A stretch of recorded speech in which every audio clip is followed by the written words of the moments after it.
Bonjour mes chers lions, je vous remercie de me retrouver dans le cadre de cet horoscope du mois de juin qui semble vous pousser à éliminer quelque chose de votre vie qui ne fonctionne plus quand on voit la carte du 3 d'épée dans le cadre des éléments pourtant bénéfiques pour les semaines à venir. Le 3 d'épée est une carte qui nous parle de la fin de quelque chose. Ça peut être une rupture, ça peut être un licenciement, ça peut être une démission d'ailleurs, mais c'est vrai qu'on a cette idée d'un cœur qui est en train de penser ses blessures suite à diverses attaques qu'il a subies. Sauf que la carte se trouve dans les éléments positifs. Donc vous pourriez être responsable d'une rupture récente, sinon à venir, au cours du mois de juin. Ne revenez pas sur votre décision. Si vous avez pris la décision de partir, de vous détourner de quelque chose, voire de quelqu'un, vous avez de bonnes raisons. Et les raisons qui sont à l'origine de ce choix ne vont pas se volatiliser et seront toujours d'actualité, et cela même si vous décidez de faire marche arrière. Donc vous serez amené à sans doute reprendre la même décision dans quelque temps si vous ne vous tenez pas à votre première intuition, impression, celle que cette histoire doit s'arrêter là.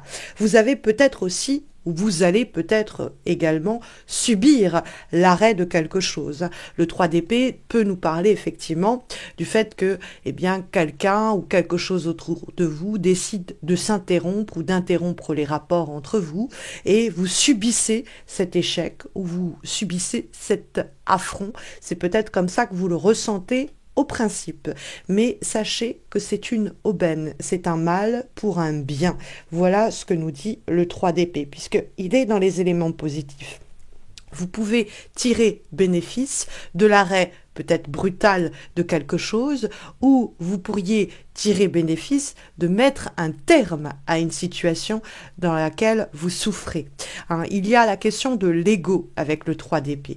Le but, c'est non pas de être piqué dans son narcissisme et de envoyer tout bouler pour ces raisons-là.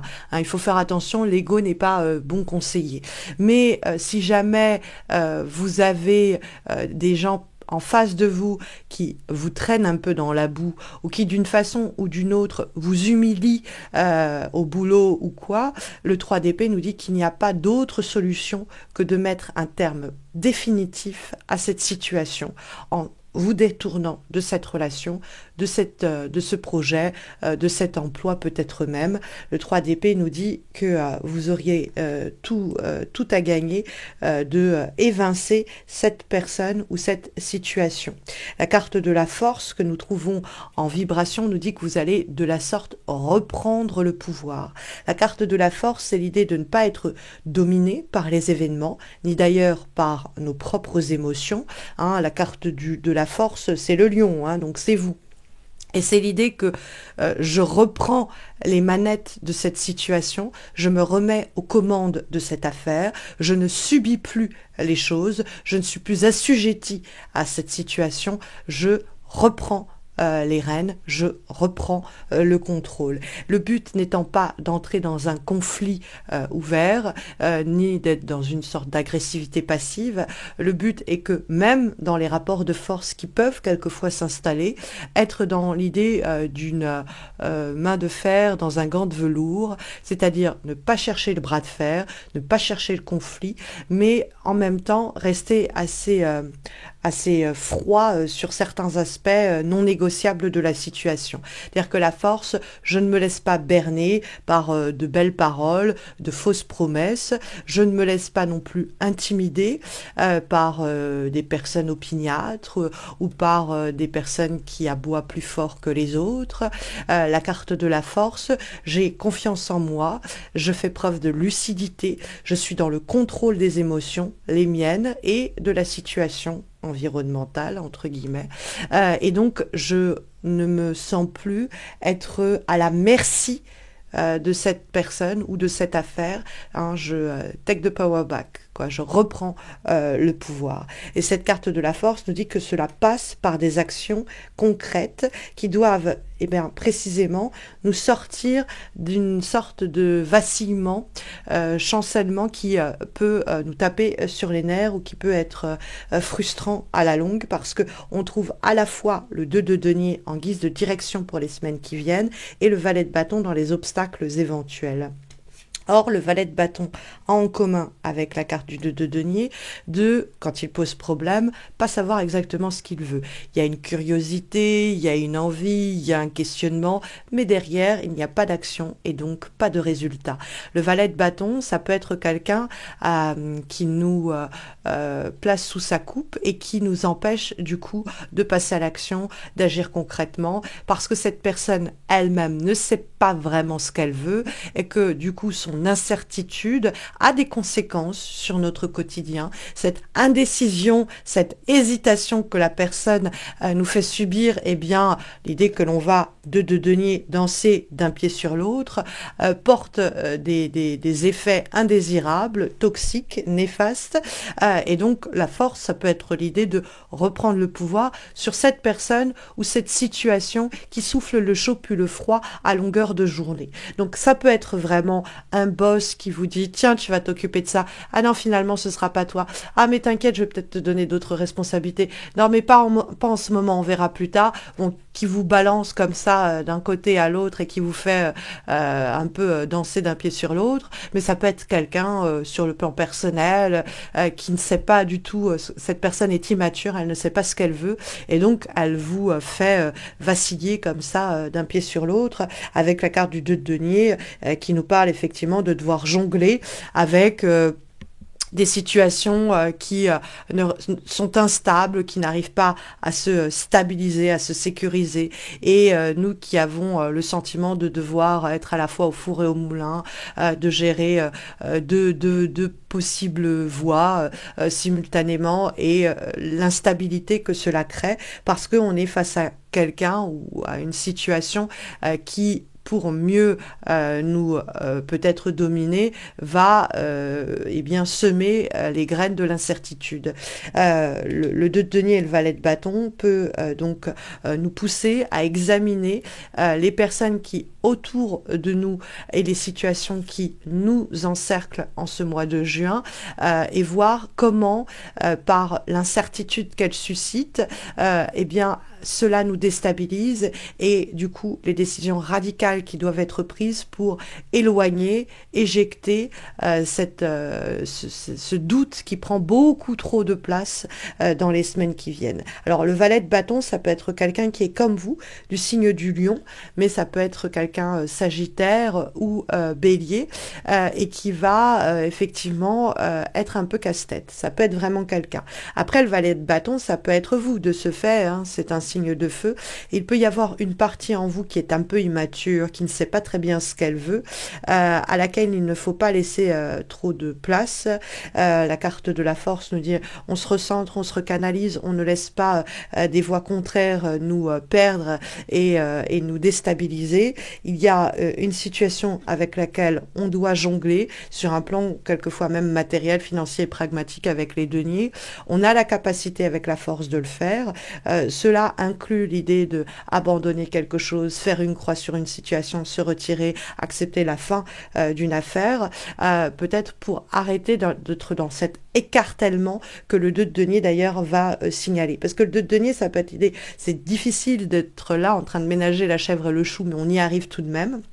Ça nous demande beaucoup d'efforts, mais avec ce 3 d'épée dans le tirage, on est en droit de se dire, tiens, il y a un choix qui est nécessaire, il y a une situation qu'on doit équilibrer, et ça peut passer par l'élimination, l'éjection de quelque chose qui participe à notre déséquilibre pour se recentrer autour de l'essentiel. On a comme avant-dernière guidance et avant-dernier conseil, dirons-nous, pour les semaines qui viennent, mes chers lions, la carte de l'excuse spirituelle que nous trouvons donc issue de l'oracle du cri des âmes. L'excuse spirituelle, c'est se trouver des excuses pour ne pas agir d'une façon qui, au fond, nous fait peur, nous inquiète ou nous angoisse.